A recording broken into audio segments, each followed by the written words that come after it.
Hello, hello. Welcome once again. Welcome, welcome. So today, been having a lot of insights already, reflecting a lot. Feels interestingly connected, like with today's energy. It is the eclipse day today. The eclipse can also be seen as an alignment, as they're all coming on one line. So I'm certainly sensing this yesterday as well, this type of alignment energies, a deeper alignment within me forming, and with that comes new insights, and it's also these new insights that bring this alignment. So let's jump into it, see if we can put some things together here. It's a lot. um, Actually, I want to start off with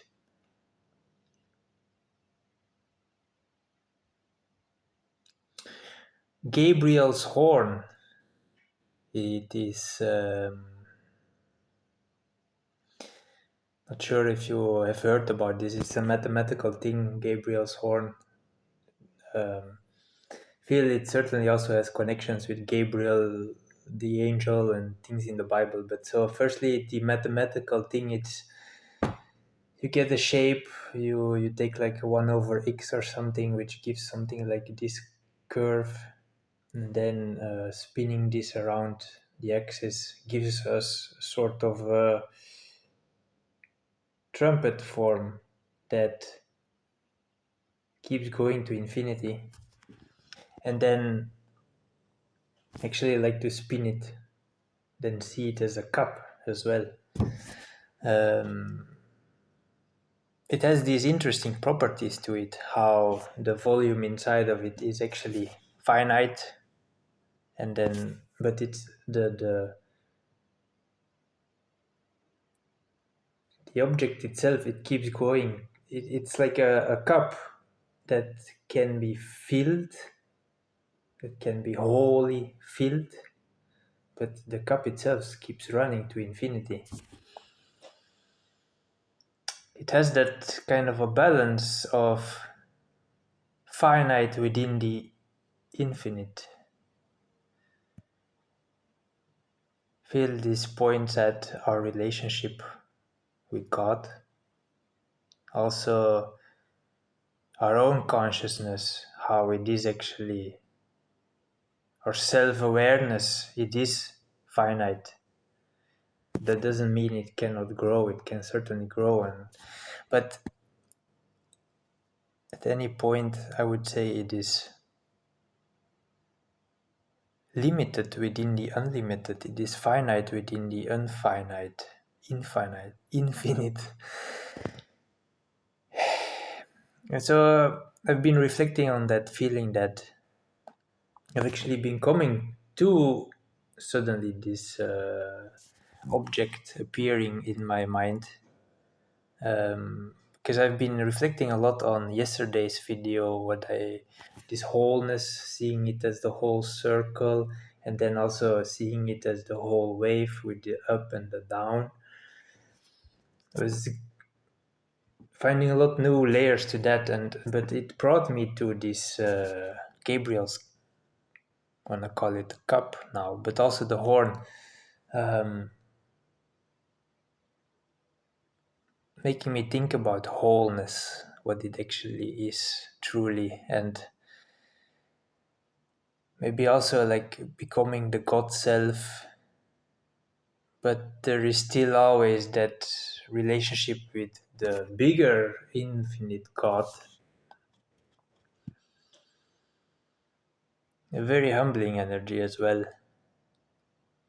Feels that is a deeper alignment. All these things are coming together. Um,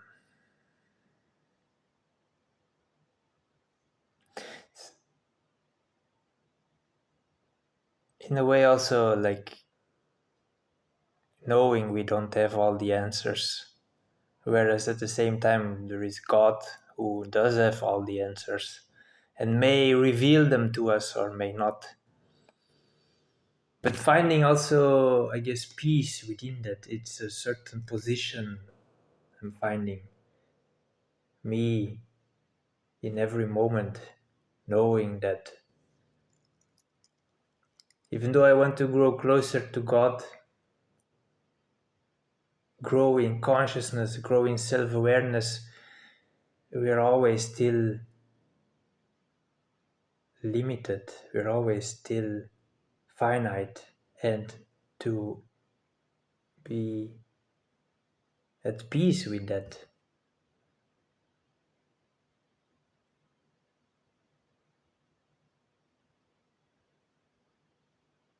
Well, it's interesting because saying that, this is also actually a new insight here just now, but saying that it made me think about us being about in conflict with that, and how it in some way actually often makes us grow as well, which is interesting. It's like, I don't have the answers, but I want to have the answers, and sometimes that can certainly make me actually grow outside of my own boundaries to find that answer. But even then, I'm still finite and I don't have all the answers. The thing is, this kind of balance that I seem to be finding, then it leaves room for God to be God, to let God work its magic, its justice. Feel because the Gabriel is often, when he blows the trumpet, there is something there. I only read it briefly in the Bible. It's connected with justice. There was also an interesting thing I quickly read about Gabriel realizing how he's not an angel, but it's like the God self realizing, I am a God, but I'm also not a God at the same time. We can become God within, but there is always God. Feels like this is a much more deeper aligned position of consciousness to be in, to operate from, to actually move through life wholly, leaving room from for mystery, for the unknown, letting that be.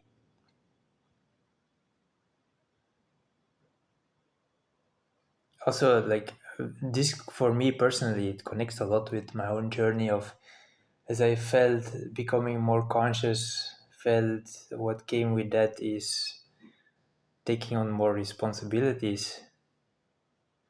You can take that to real crazy limits of trying to take on the whole world or something like that, or as if you are God, feeling that. But now this position feels a lot of relief in that sense as well. It allows us to also drop off that burden, leave it to God, and truly us to operate within our limited self, which can certainly transform as well, but that's maybe a bit of a different thing. Whole within the whole. Now I feel like I do still maybe want to get into some deeper insights about what I talked about yesterday.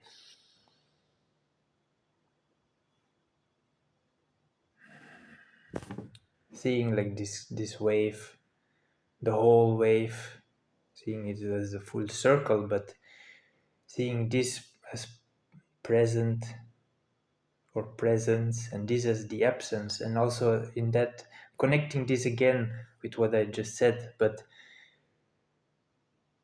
for me especially integrating this absence to also step away from things, or in such a way at least, and then that connects with giving that to God, handing it over to God, letting God do its magic. Feel this actually also connects with, or want to name this also as, well, the power of absence, which actually brings God into it leaves room for God to enter the circumstances or the environment or whatever it is. So we as well have to leave room for God through also us actually stepping into that absence.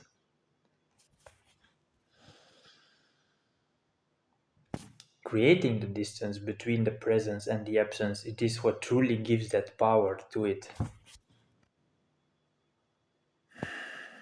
So in that regard, then, like, let the absence work for us, or working through, creating through consciously also being absent, being able to fully withdraw ourselves. But that allows for God to do its thing.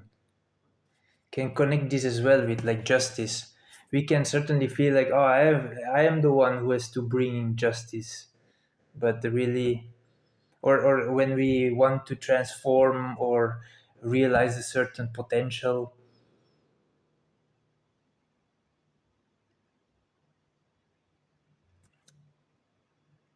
we may be doing that in a forcing way of always us being present. It actually also made me think during my walk this interesting perspective of, it's like when someone tells me to go and do this, go and do this, and then they're standing there. It also connects with like a sort of a manager who is always micromanaging everything every 5 minutes. Like, did you already do the job? For me, that doesn't work. If someone is watching over my shoulder, everything I do, I just stop, I just wait. No, I'm not doing anything until you go away. Um, but then also seeing ourselves, how we can be that guy who stands over the shoulder, like, are you growing? Are you growing? I was thinking about examples also. My garden showed me. You can think about like planting a seed, you water it. You can stand there as a fool, like grow, grow, grow little plants. It's also interesting to see where all that behavior actually comes from. Because often for me, it's also love in some way, but then I certainly recognize also things that can mature within us, like curiosity. We can be curious, we can be really loving. Oh, I want to see this plant grow, I want to see every move how it grows. We can do this to our child as well. But let's mature in this.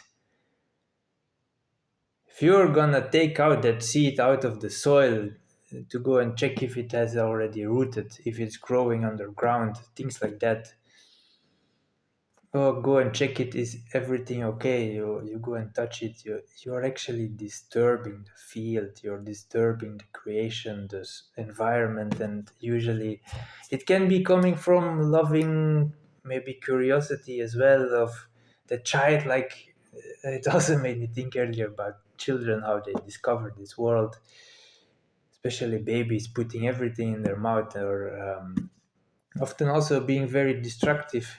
Sure, it's how we discover the world, how we discover this creation, and how we become conscious creators. But within that is also the maturing process. And so I feel I'm certainly maturing into, well, stepping back and seeing how that actually is often how we actually truly help that thing grow. Another great example is experience from Beehive. Earlier this year, I was making a second beehive, so then uh, creating the circumstances in that box so that they can actually hatch from an egg, like create a new queen, all of that. But then I also recognize within me, part of me wants to go and check every day, or like even all the time, see like, are they already doing it? Are they growing? Are they? But if I do actually go there and open up the hive, take out all the frames and look at it, I'm actually really disturbing the process, creating extra stress. So what is wiser to do is to also leave room for them to do their thing, to do their growing. It is often us who actually disturb the growth process in others, often coming from a certain love. It's like, oh, I see your potential, I want to help you realize your potential. Well, what if we do that actually by walking away? There is, well, it's being properly whole, I guess, is learning also to recognize what is my job here in this presence. I sow the seed, I water it in, fix the soil if that needs fixing, see if everything is alright. Maybe come back later, couple days, water it again, things like that. That is the present things, but also learning to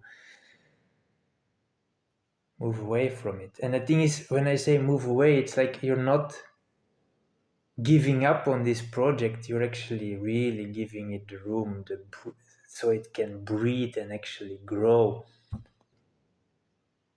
Certainly also recognizing this in relationships with people or environments in general, I guess.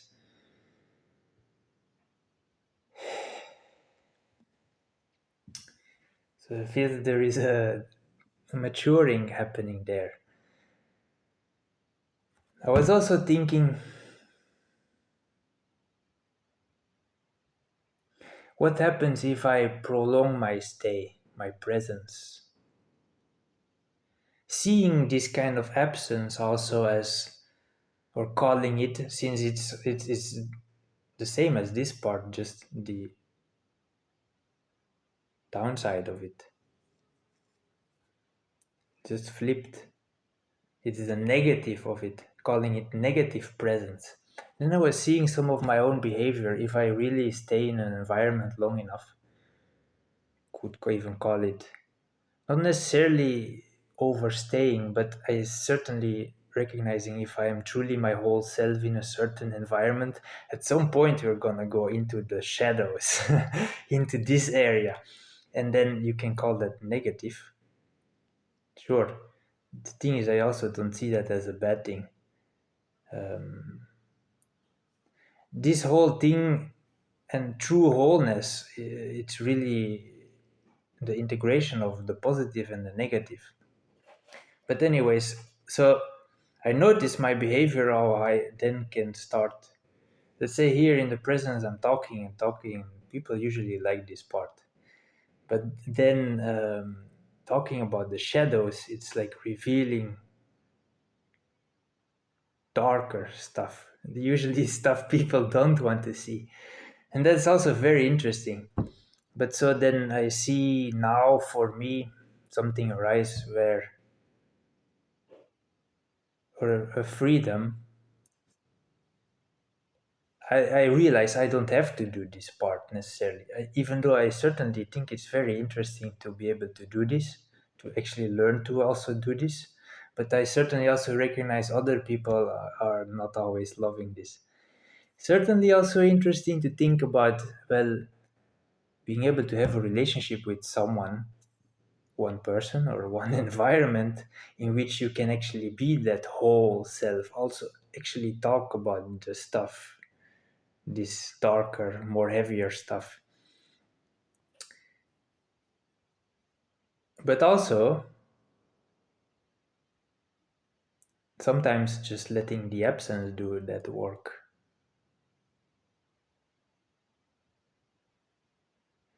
It's also interesting because it makes me think about our absence can make our presence be felt, truly felt. You can connect this a lot also with people valuing our presence. What gives value to it? What gives value to the presence is also the absence. And now I'm actually connecting this also with our relationship to God as well. Because I've also been thinking about that, how God also moves through our life in this way, in this whole way. As God is whole and God is loving. All this integration is also, I feel, a bit aligning or redefining for me what is actually loyalty and commitment, and actually this love as well, to love the whole thing, whole love. But so back to this relationship with God, we can have periods in our life where God is really visibly present, also really can be felt. Blessings are easily coming in, easy to praise God in that segment. But then God also steps back, and then this part. And there again, seeing ourselves, we can be immature and be like, God has forsaken me, God, or be angry with God, like, why have you left me here in these shadows? But truly, that is a process. It is God's love. Certainly, thinking about the process of how I have seen myself mature through this, now I know in the shadows God has not left me. Now I know in these highs, like, this is one part, and then God comes to the front, lights up the whole stage, and then goes to the back. It's like God is looking then. But this then also allows us to actually light up the place. It's often in the darker negative part, or the in that darkness, that you can actually see your own self or find it within. Here, everything is light. The sun is out. This is the night.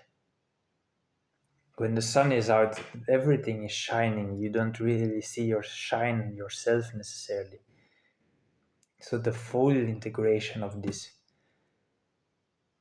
through all this, actually also learning how God actually truly loves us. Because this whole thing is loving us. God has never left us. God has always been loyal and committed to us throughout this whole journey. God is always whole in itself. There is nothing wrong with God. Our own understanding may be like, God, you were so nice to me here. Why did you leave me? What did I do wrong? You didn't necessarily do anything wrong. Also, it made me think about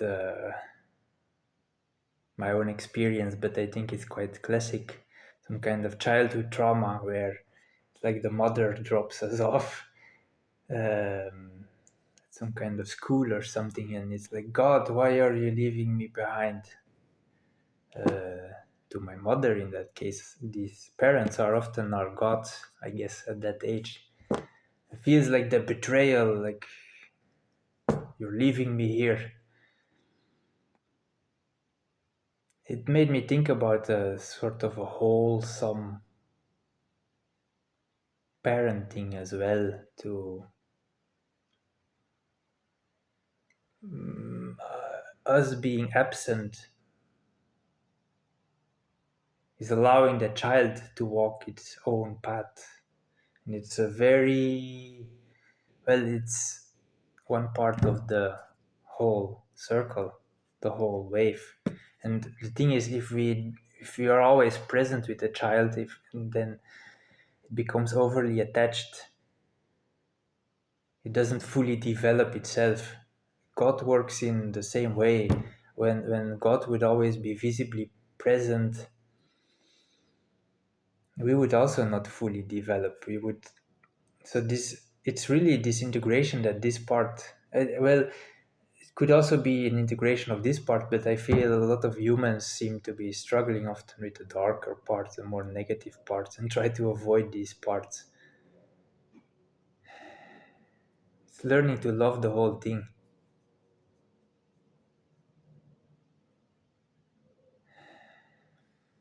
I feel like my train of thought is settling here, so